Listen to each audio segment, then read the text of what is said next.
I'm really humbled to be here. Thanks very much to Sue for organising this amazing event. And thank you all for some really interesting presentations.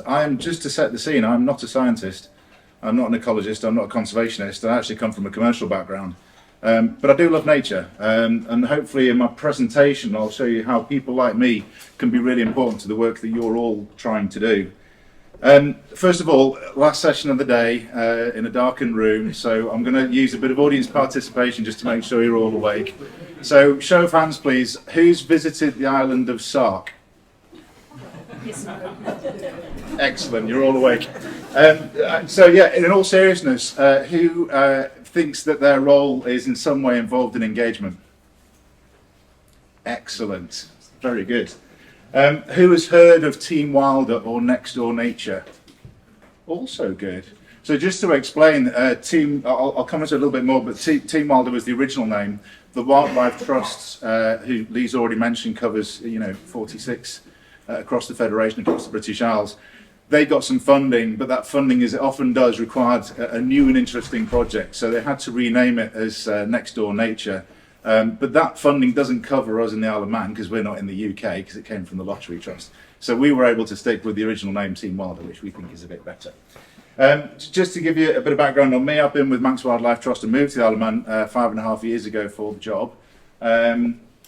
When I started, engagement was run by some really good volunteers. I was kind of the first paid person to do engagement. And I had a team of one and no budget. And now, thanks to support from Lee, I have a team of 6 who are all doing great things for engagement.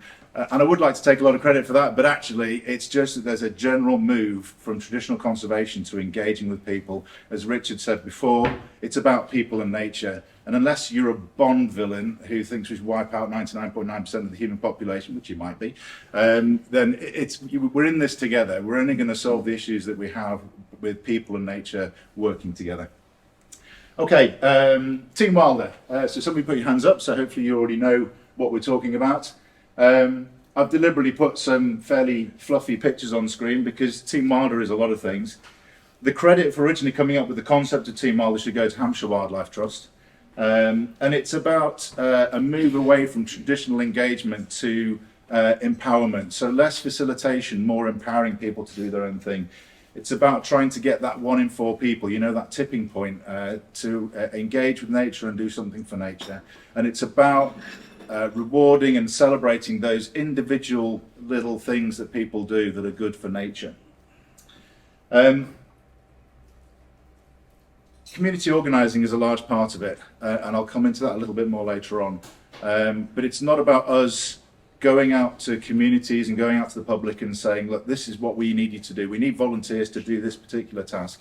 And it's very much like Richard did with his biosphere discussion early on. It's about going out, asking the community what they want to do, helping them, supporting them, enabling them to do that, but making sure that there's a little bit of help for nature and wildlife in there. It is quite soft touch.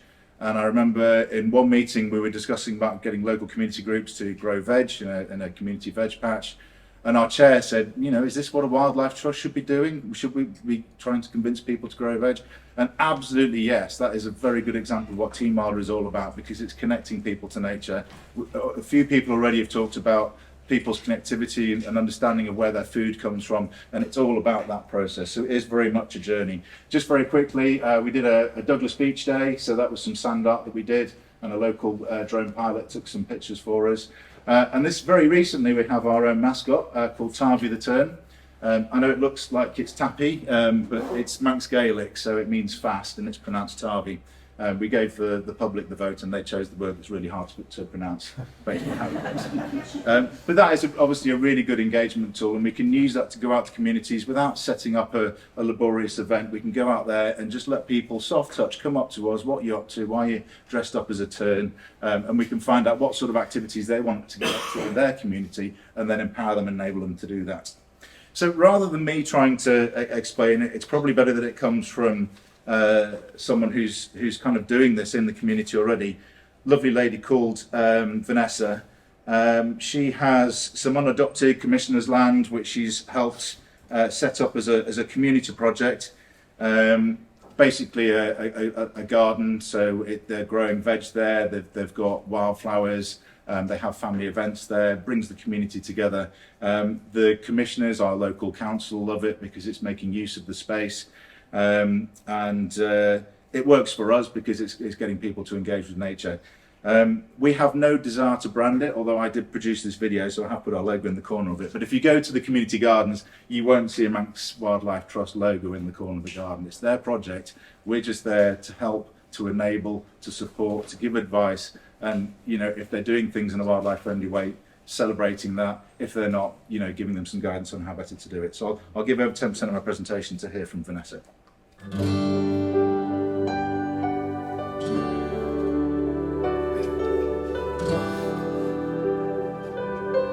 I'm Vanessa Edwards and I help look after this wonderful community garden here.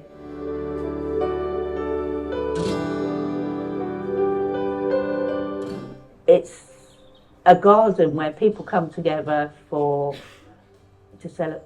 events. For instance, the Queen's Jubilee party. We've had a Christmas barbecue with live music, which was fun.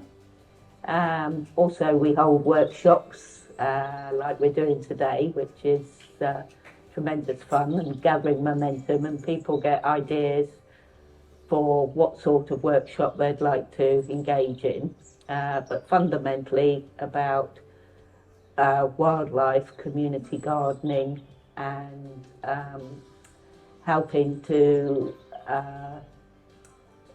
look after our environment, and also very much in educating children. It's a safe space where children can come and explore nature and wildlife and be out in the fresh air. And it's really exciting because it's very informal and people are, it's developing itself in a natural way, which is quite wonderful and exciting.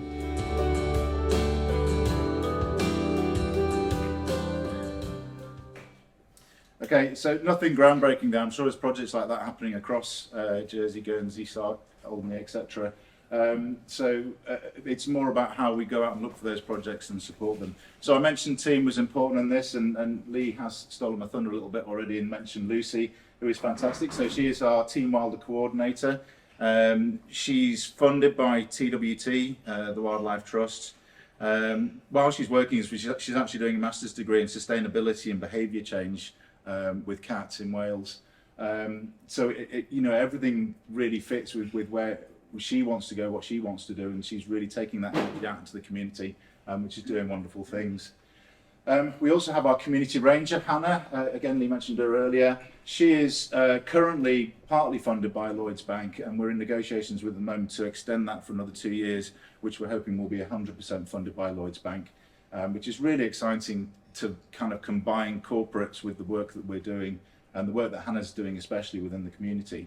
Lloyds, actually, one of the things they've asked us is whether we could actually get Hannah to cover Jersey and Guernsey a little bit as well. So if there's anyone here who has projects in Jersey and Guernsey that you'd like to kind of get the Team Wilder ethos into that, then give me a shout afterwards, and we'll hopefully, if Hannah's role is renewed, we'll get you hooked up, and she might come over here, but it'll be a lot of sort of distance training, which is very much how Team Wilder is run through the Wildlife Trust anyway. But yeah, Hannah's doing some fantastic work. So I haven't got long, so I'm not going to go into all the projects that we're doing, and you'll probably look at some of these and think, well, that's the kind of projects we're doing anyway. But just try and keep in the back of your mind that it's about community. It's about the community being in a position of power, choosing what's being done, owning it.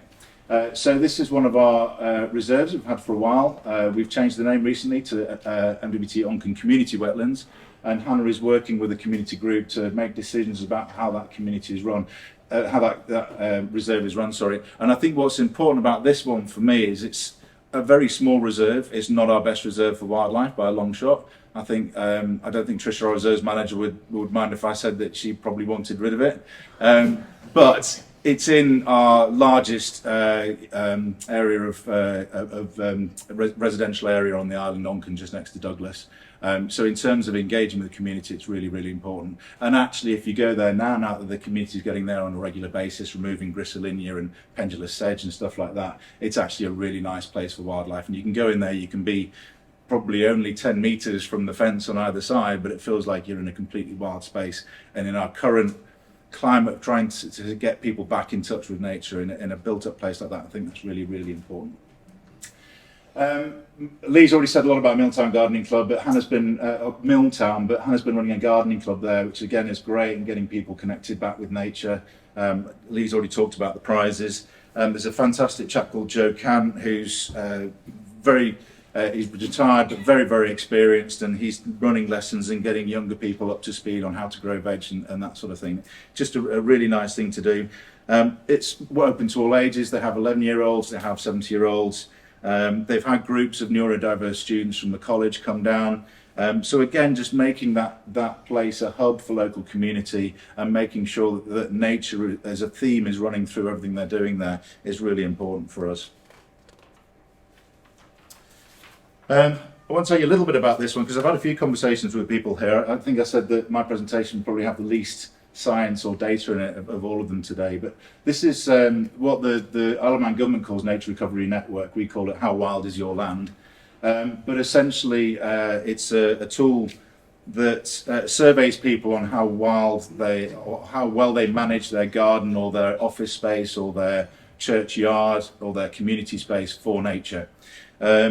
It was an original idea from Surrey Wildlife Trust. I should have to give them credit for that. And again, it was rolled out across the Wildlife Trust. However, being the Isle of Man and always wanting to do things slightly differently, we worked with local government to actually make it something that fed into the island environment map on the government mapping system.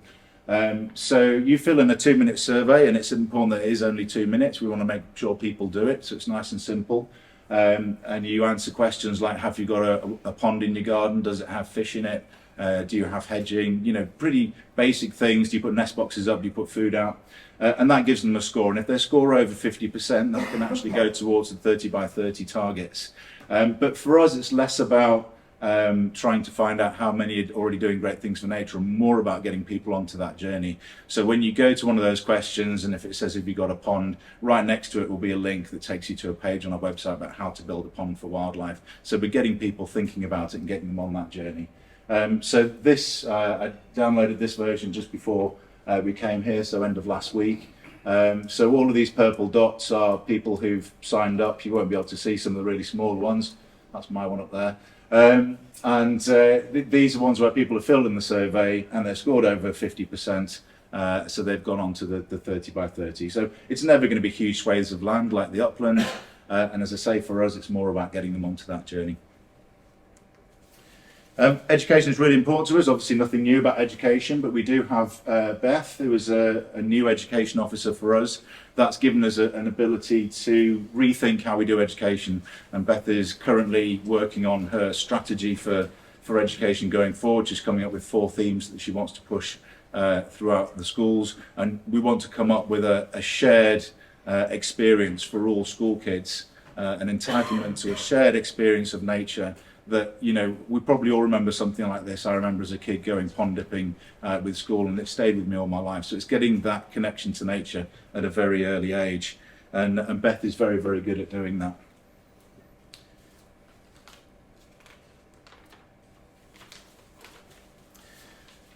We also have something I mentioned before, churchyards. A big thing about Team Wilder is trying to find those existing community groups. And I can't remember, it might have been Miranda, I think, that I was talking to. And it came up about just trying to find existing community groups and working with them rather than trying to go out and create our own. A lot of these community groups already exist. So church groups, for example, churches, I'm not a religious person myself, but churches are in quite a difficult position at the moment. You know, people are less and less interested in religion, but they are still important hubs within the community. A lot of them will have churchyards, which are quite wild anyway. So why not work with them to use that community space, make it more wild, and the people that are visiting that church then think, well, that's a good idea. Maybe I could do that in my garden or at home or in my office space. My comms officer, Ray, here, she is quite religious, which I always rib her for, but she was on Songs of Praise quite recently. She keeps rare breed sheep, So she's a great link for us between conservation and farming anyway. Yeah, Ella Jones came over to speak to her and Lucy, our team wilder coordinator, about some of the work that we're doing in the Isle of Man.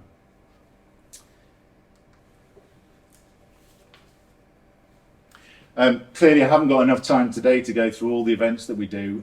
Obviously, any event that you're running is going to be engagement in Team Wilder in some way. So I've just picked one, probably our flagship event, just to tell you a little bit about this. So we run this in Port Erin every year, every July. We get about 3,000 people through the marquee.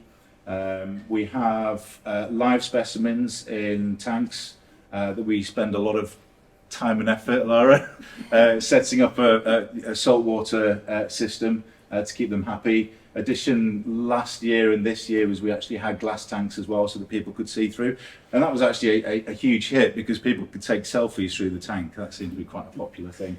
The key thing for me with that is that people are able to go and see marine wildlife that they'd only otherwise be able to see if they learned to dive and spent all that money on equipment. So it's a great opportunity for people to again come and connect with nature.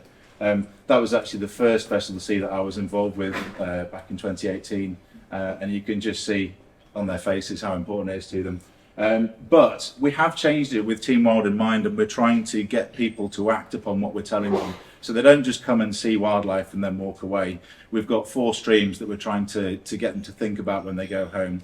The first one is the sea starts here, so think about what you're putting down the toilet or the drain, and that was this activity here. So I'm sure everyone will remember Bash the rat or Longtail as a kid. This is, yeah, Bash the poo. Or not Bash the poo, because that should go down the loo, but Bash the sanitary towel, or Bash the loo roll, or Bash all the things that shouldn't go down the loo. And it was interesting, actually, Hannah was running this, and she said it was interesting that a lot of the kids were correct more often than the adults. So there was definitely a bit of work to do there. But some of the other streams that we did was respecting sea life, so using reef safe sun cream, that sort of thing. Plastics in the sea, which is an obvious one, and climate in the sea. And we were asking people to go away and think about, what they could do to make a difference in those areas. And interestingly, we've traditionally tried to do surveys to ask people what they thought of the event, what they got out of it, what they wanted to see more of. That didn't work particularly well. So what we did last time was we just spoke to people. We just asked them questions. I know, it's really good, isn't it? We just asked them questions, and actually people gave us much more interesting information that way. And I know it's probably skewed because they know they're talking to a Manx Wildlife Trust member of staff. But actually when it came to talking about what else could we do, what other species could we show, it gave us some really good detail. I'm not sure we're going to be able to do a mermaid or a seal. I think they were ones that were asked for. Basking shark, that was it. Maybe we'll get a model one for next year. But yeah, so engagements are really important to what we do, and that's just an example of one. Thank you. Last slide. A few people have touched on how important corporate support is for them. Again, I can only really give one example of this today, but this is our Ayers Nature Discovery Centre, so kind of a visitor centre, but it doesn't have a cafe, so we call it a Nature Discovery Centre instead. And Appleby very kindly, who are they're a law firm, local law firm, they sponsored us to basically regenerate our Nature Discovery Centre, and Go Green, who is a local renewable energy company, put new solar panels on for us. So it's entirely run by volunteers. I have to give Kim a big shout out, who runs the centre for us at the moment. She does a cracking job. But all the volunteers that go in, open it up and talk to the public about wildlife sightings and what they can see in the area. Just to the right of that photo is actually a bird platform, which is great for watching diving gannets and seals and stuff like that. But importantly for me, it's not just about wildlife. You won't be able to see, but in the corner there's a sustainability section about the earth, and there's also a section about the local human history and heritage of the site. There was a military pass there was a shooting range for Spitfires and that sort of thing, so you can go and pick up 303 rounds and that sort of thing. So rather than trying ignoring that and saying no, we're just about nature, it's making it a more complete solution.